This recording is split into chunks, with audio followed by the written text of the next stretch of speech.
ഇപ്പോൾ suicide rate എടുക്കുകയാണെങ്കിൽ ഏറ്റവും കൂടുതൽ സ്ത്രീകളെക്കാട്ടിൽ കൂടി പുരുഷന്മാരാണ് ചെയ്യുന്നത്. സ്ത്രീകൾ ഇങ്ങനെയൊക്കെ ചെയ്യുമോ എന്നൊരു അത്ഭുതമാണ് നമുക്ക് എല്ലാവർക്കും തോന്നുന്നത് കാണുമ്പോൾ. സ്ത്രീകൾ ആക്രമണത്തിലും തുല്യത കൊണ്ടുവരുവാൻ ശ്രമിക്കുകയാണ്, അല്ലെങ്കിൽ ആ ഒരു രീതിയിലേക്ക് കാര്യങ്ങൾ എത്തിയിരിക്കുകയാണ്. അങ്ങനെ ഒരാൾ പറഞ്ഞിട്ടുണ്ടെങ്കിൽ അടുത്ത ദിവസം അയാൾക്കെതിരെ കേസ് വരും. പക്ഷെ ഒരു പുരുഷനെതിരെ അങ്ങനെ പറയുകയാണെങ്കിൽ പലപ്പോഴും കേസുകളൊന്നും ഫയൽ ചെയ്യുന്നത് നമ്മൾ കാണാറില്ല. അതിലെ ഇപ്പൊ നമ്മൾ സ്ത്രീകൾ എല്ലാവരും ഒരുപോലെ പറയുന്ന ഒരു കാര്യമാണ് സ്ത്രീകൾക്ക് തുല്യത വേണം എന്നുള്ളത്. ഇപ്പോൾ അത് അക്ഷരാർത്ഥത്തിൽ എല്ലാ അർത്ഥത്തിലും തുല്യത എന്നൊരു അവസ്ഥയിലേക്ക് എത്തുകയാണ്. ഇപ്പൊ നമ്മൾ കണ്ടായിരുന്നു, കഴിഞ്ഞ ദിവസം ഒരു ന്യൂസ് കണ്ടിരുന്നു. ഗുവാഹത്തിയിൽ 2 സ്ത്രീകൾ ചേർന്ന് ഒരാളെ ആക്രമിക്കുകയും അയാളുടെ കയ്യിൽ നിന്ന് പണം തട്ടിയെടുക്കുകയും ചെയ്തു. അത് 2 സ്ത്രീകൾ പുരുഷനെയാണ് ചെയ്തത്. ഇപ്പം നമ്മുടെ നാട്ടിലേക്ക് പൊതുവെ സംഭവിക്കുന്നത് ആണുങ്ങൾ ചേർന്ന് സ്ത്രീകളെ ആക്രമിക്കുകയും അവരുടെ കയ്യിൽ നിന്ന് പണം തട്ടുകയൊക്കെ ചെയ്യുന്ന ഒരു അവസ്ഥയിലാണ് നമ്മുടെ നാട് പോയിക്കൊണ്ടിരിക്കുന്നത്. ഇപ്പം കുറച്ച് തികച്ചും വ്യത്യസ്തതയെങ്കിലും കുറച്ചൊരു വ്യത്യാസമായിട്ട് സ്ത്രീകൾ ആക്രമണത്തിലും തുല്യത കൊണ്ടുവരുവാൻ ശ്രമിക്കുകയാണ്, അല്ലെങ്കിൽ ആ ഒരു രീതിയിലേക്ക് കാര്യങ്ങൾ എത്തിയിരിക്കുകയാണ്. അതിലൊരു അത്ഭുതപ്പെടേണ്ടതായിട്ട് എന്തെങ്കിലും ഒരു ഫാക്ടർ ഉണ്ടോ? അല്ലെങ്കിൽ സ്ത്രീകൾ, അല്ലെങ്കിൽ ആ ഒരു വാർത്തയുടെ ഒരു ഇമ്പോർട്ടൻസ്, ഒരു ന്യൂസ് വാല്യൂ എന്താണ്? സ്ത്രീകൾ അത് ചെയ്തത് കൊണ്ടാണോ? അതേ കാര്യം പുരുഷന്മാർ ചെയ്തു എന്ന് പറയുമ്പോൾ അത് സ്ഥിരമായി നമ്മൾ കേൾക്കുന്ന ഒരു വാർത്തയാണ്. എല്ലാ വാർത്തകളുടെ ഇടയിൽ തന്നെ അത്രത്തോളം പ്രാധാന്യമില്ലാതെ തള്ളിപ്പോവാണ് ചെയ്യുന്നത്. ഇതിപ്പോ സ്ത്രീകളായതുകൊണ്ടായിരിക്കാം, പ്രതിഭാഗത്ത് സ്ത്രീകൾ നിൽക്കുമ്പോൾ സ്വാഭാവികമായിട്ടും വാർത്തയ്ക്ക് പ്രാധാന്യം കൂടുമല്ലോ. അത് തന്നെയാണ് ഇവിടെയും സംഭവിച്ചിട്ടുണ്ടാവുക. ഈ ആക്രമണമാണെങ്കിലും അതേപോലെ ലഹരി കേസുകളാണെങ്കിലും ഇതിലൊക്കെ ഓൾറെഡി ആൾക്കാർ പങ്കുകൊള്ളുന്നതിന് പ്രധാന കാര്യം എന്ന് പറയുന്നത് പണമായിരിക്കും. പണസമ്പാദ്യത്തിന് വേണ്ടിയിട്ടാണ് എല്ലാവരും ഒരു ആക്രമണത്തിന്റെ പാതയിലേക്ക് കടന്നു പോകുന്നത്. അമിതമായിട്ടുള്ള ആഗ്രഹം പണത്തിനോടുള്ള ആ ഒരു സന്ദർഭം വരുമ്പോൾ മനുഷ്യനെ സംബന്ധിച്ച് ഇതാണ് നല്ലത്, അല്ലെങ്കിൽ അത് ചീത്തയാണ്, ഇത് തെറ്റായ വഴിയാണ്, ആ വഴിയും കൂടെ ഞാൻ പോയി പണം സ്വീകരിക്കില്ല. ഈ അമിത ആഗ്രഹം മൂലമാണ് പലരും ഇത്തരത്തിലുള്ള പ്രവൃത്തികളിലേക്ക് കിടക്കുന്നത്. ഇതിന് സ്ത്രീ പുരുഷ വ്യത്യാസം ഇല്ല എന്നുള്ളതിൻ്റെ പ്രധാന ഉദാഹരണമാണിത്. നമ്മൾ എത്രയോ ഈ മാലമോഷണങ്ങളാണ് പലപ്പോഴും നമ്മളിത് കണ്ടിട്ടുള്ളത്, സ്ത്രീകൾ ചെയ്യുന്നതായിട്ട്. അപ്പൊ ഈ ഒരു കേസിന്റെ ഒരു പ്രത്യേകത എന്ന് പറഞ്ഞു കഴിഞ്ഞാൽ കത്തി കാട്ടി ഭീഷണിപ്പെടുത്തിയിട്ട് അങ്ങനെയാണ് പണം കവർന്നിട്ടുള്ളത്. അതൊരു പുതുമയുള്ള ഒരു കേസാണെന്ന് വേണമെങ്കിൽ പറയാം. ബാക്കിയുള്ള രീതിയിൽ സ്ത്രീകൾ ഇത്ര ആക്രമണം അല്ലെങ്കിൽ മാല മോഷ്ടിക്കുന്നത്, മോഷണങ്ങളൊക്കെ നമ്മൾ നിരവധി എപ്പോഴും കാണുന്നത്. കൂടുതലായിട്ടുള്ളതും ഈ ഒരു ബസ്സുകളിനകത്ത്, ട്രെയിനിനകത്ത്, ഇതിനകത്തിലൊക്കെയാണ് പൊതുവെ സ്ത്രീകൾ ഈ ഒരു മോഷണ രംഗങ്ങളിലേക്ക് ഇറങ്ങുന്നത്. പിന്നല്ലാണ്ട് ഈ അടുത്ത് കുറച്ചുകൂടെ ഒരു പ്രത്യേകതയായിട്ട് നമ്മൾ കേട്ടിട്ടുള്ള കാര്യം, വീട്ടിൽ കയറി മോഷ്ടിക്കുന്ന ഒരു രീതി ഉണ്ടായിരുന്നു. അപ്പൊ അതിനകത്തിലും അവിടുത്തെ വീട്ടു ജോലിക്കാർ തന്നെയായിരുന്നു. അപ്പൊ അവര് കയറി മോഷ്ടിക്കുന്ന സമയത്ത് ആ ഒരു വീട്ടുടെ അടുത്ത ദിവസം തെളിവെടുപ്പിന് കൊണ്ടുവന്നപ്പോൾ അവർ പറയുന്നുണ്ടായിരുന്നു, ഒരു സ്ത്രീ ഇങ്ങനെ ചെയ്യുമെന്ന് ഞങ്ങൾ വിചാരിക്കുന്നില്ല.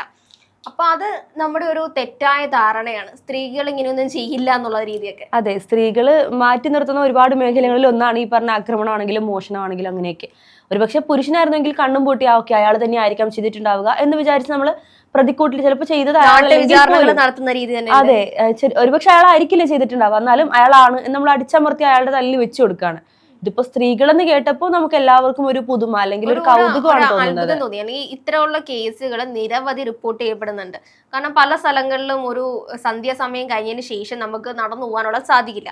അവിടെ ഇത്തരത്തിലുള്ള ഈ മോഷണങ്ങൾ നടക്കാം. പല സ്ഥലങ്ങളിൽ ചെല്ലുമ്പോൾ ഈ ഒരു ബിവെയർ ബോർഡുകൾ നമ്മൾ കാണാറുണ്ട്. ഈ സ്ഥലങ്ങളിൽ ഇങ്ങനെ പിടിച്ചുപറികളും മോഷണങ്ങളൊക്കെ സ്ഥിരമാണ്, നിങ്ങൾ നിങ്ങളുടെ സാധനങ്ങൾ സൂക്ഷിക്കുക, ഇവിടെ ഇത്തരക്കാരുണ്ട്. അല്ലെങ്കിൽ അവിടെ പരിസരത്ത് നിൽക്കുന്ന ആൾക്കാർ തന്നെ പറയും നിങ്ങളൊന്ന് സൂക്ഷിക്കുക, ഇവിടെ ഇങ്ങനത്തെ ആൾക്കാരൊക്കെ ഉണ്ട് എന്നുള്ളത്. പക്ഷേ ആ ഒരു സമയത്ത് നമ്മൾ പ്രതീക്ഷിക്കുന്നത് നല്ല ആരോഗ്യവാന്മാരായിട്ടുള്ള പുരുഷന്മാരായിരിക്കാം ആ ഒരു മോഷ്ടാക്കൾ എന്ന രീതിയിലേക്ക്. അപ്പോൾ ഓൾറെഡി നമുക്ക് ഇവിടെ പറഞ്ഞു വെച്ചിരിക്കുന്ന ഒരു കാര്യം വെച്ചിട്ട് സ്ത്രീകൾ പൊതുവെ ഇറങ്ങിക്കഴിഞ്ഞാലായിരിക്കാം പ്രശ്നങ്ങളുള്ളത്. പുരുഷന്മാർ ഇറങ്ങിയിട്ടുണ്ടെങ്കിൽ പ്രത്യേകിച്ച് പ്രശ്നങ്ങളൊന്നുമില്ല. പുരുഷന്മാരാണല്ലോ ഇത്തരം ആക്രമണങ്ങളിലൊക്കെ പങ്കെടുക്കുന്ന ആൾക്കാർ. അതെ, പ്രതികരിക്കാനും പുരുഷന്മാരാണെങ്കിലും പ്രതികരിക്കാനായിട്ട് ശേഷിയുള്ളവരായിരിക്കും. പക്ഷെ ഇതിപ്പോ നമുക്കിവിടെ സ്ത്രീകളായതുകൊണ്ട് നമുക്ക് എന്താ പറയാ, സ്ത്രീകൾ ഇങ്ങനെയൊക്കെ ചെയ്യുമോ എന്നൊരു അത്ഭുതമാണ് നമുക്ക് എല്ലാവർക്കും തോന്നുന്നത് കാണുമ്പോൾ. ഇതങ്ങ് ഇപ്പൊ ഈ വിഷയം നടക്കുന്നത് ആസാമിലാണ്. പക്ഷെ ആസാമിലാണെങ്കിലും ഇതങ്ങ് വിദൂരമൊന്നും അല്ല കേരളത്തിൽ നിന്നുള്ളതാണ് പ്രധാനമായിട്ടുള്ള ഒരു രീതി. കാരണം പല കേസുകൾ എടുത്ത് നോക്കുമ്പോഴും നമുക്കത് അപൂർവമായിട്ട് തോന്നും. എല്ലാ കേസുകളിലും ഒരു അപൂർവത ഒളിഞ്ഞിരിക്കുന്നു എന്നുള്ളതാണ് സത്യാവസ്ഥ. കാരണം ഓരോ കേസുകൾ കാണുമ്പോൾ, ഇപ്പോൾ ഗ്രീഷ്മയുടെ കേസ് വന്നപ്പോഴാണ് നമ്മൾ ഒരു പെൺകുട്ടി, ഒരു സ്ത്രീ ഇങ്ങനെ ചെയ്യുമോ?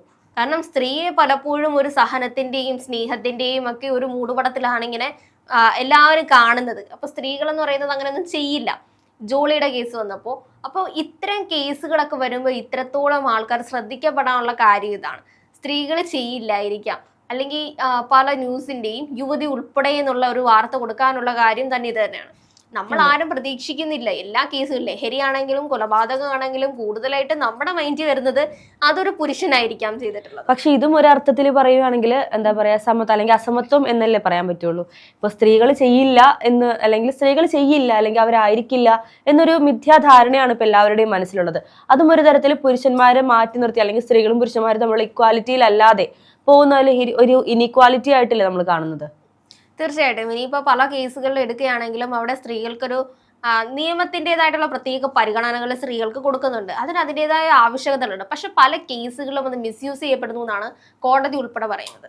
ഇപ്പോൾ കോടതി എന്ന് പറയുന്നത് കൃത്യമായി ശക്തമായി ഇതിന് നടപടികൾ എടുക്കുന്നുണ്ട് ഇത്തരത്തിലുള്ള ഈ മിസ്യൂസ് ചെയ്യുന്നത്. കാരണം ഇപ്പൊ ഇനി ഈ ഒരു കേസിന്റെ തന്നെ ഇവർക്ക് വേണമെങ്കിൽ പറയാം ഇവരെ ഉപദ്രവിക്കാൻ ശ്രമിച്ചു, അങ്ങനെ സ്ത്രീകൾക്കായിട്ടുള്ള കുറെ പരിഗണനകൾ ഇവർ മിസ്യൂസ് ചെയ്യുന്ന പല കേസുകളുണ്ട്.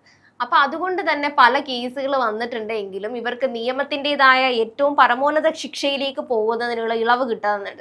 അപ്പൊ അങ്ങനെ നോക്കുകയാണെങ്കിൽ പുരുഷന്മാരെ സംബന്ധിച്ച് ഇത്തരം ഇളവുകൾ കുറവാണ് അല്ലെ. അവർക്കിപ്പോൾ ഏതെങ്കിലും കേസുകൾ വരികയാണെങ്കിൽ ഒന്നാമത് നാട്ടുവിചാരണ തന്നെ നടത്തുന്ന രീതിയാണ്. ഒരാളെ കണ്ടു കഴിഞ്ഞാൽ തന്നെ പറയും ഇപ്പോൾ അവനാണത് ചെയ്തതെന്ന്, ഈ അവളാണത് ചെയ്തതെന്ന് പല ആൾക്കാർക്കും ഉറക്കെ നിന്ന് പറയില്ല. അവരുടെയാണെങ്കിൽ രഹസ്യമായിട്ട് പറയും. കാരണം അങ്ങനെ പറയുകയാണെങ്കിൽ ഇതൊരു സ്ത്രീ വിരുദ്ധതയാണ്. അങ്ങനെ ഒരാൾ പറഞ്ഞിട്ടുണ്ടെങ്കിൽ അടുത്ത ദിവസം അയാൾക്കെതിരെ കേസ് വരും. പക്ഷെ ഒരു പുരുഷനെതിരെ അങ്ങനെ പറയുകയാണെങ്കിൽ പലപ്പോഴും കേസുകളൊന്നും ഫയൽ ചെയ്യുന്നത് നമ്മൾ കാണാറില്ല. ഒരർത്ഥത്തിൽ തമാശക്കാണെങ്കിലും നമ്മൾ പറയുന്നത് പോലെ സ്ത്രീ കമ്മീഷൻ പോലെ അല്ലെങ്കിൽ വനിതാ കമ്മീഷൻ പോലെ പുരുഷ കമ്മീഷനും ആവശ്യമാണ് എന്നുള്ളൊരു അവസ്ഥയിലേക്കാണ് ഇപ്പൊ കാര്യങ്ങൾ പോയിക്കൊണ്ടിരിക്കുന്നത്. തീർച്ചയായിട്ടും. കാരണം പല കുടുംബങ്ങളിലും ഈ പുരുഷന്മാർ അനുഭവിക്കുന്ന ഒരു സ്ട്രെസ്സും അതേപോലെ ഈ മാനസിക പീഡനം ഒരു സ്ത്രീ അനുഭവിക്കുന്ന പോലെ തന്നെ പുരുഷനും അനുഭവിക്കുന്നുണ്ടെന്നുള്ളതാണ് സത്യാവസ്ഥ. അപ്പൊ അങ്ങനെ ഒത്തിരി ആൾക്കാർ ഇപ്പൊ സൂയിസൈഡ് റേറ്റ് എടുക്കുകയാണെങ്കിൽ ഏറ്റവും കൂടുതൽ സ്ത്രീകളെക്കാട്ടിൽ കൂടി പുരുഷന്മാരാണ് ചെയ്യുന്നത്.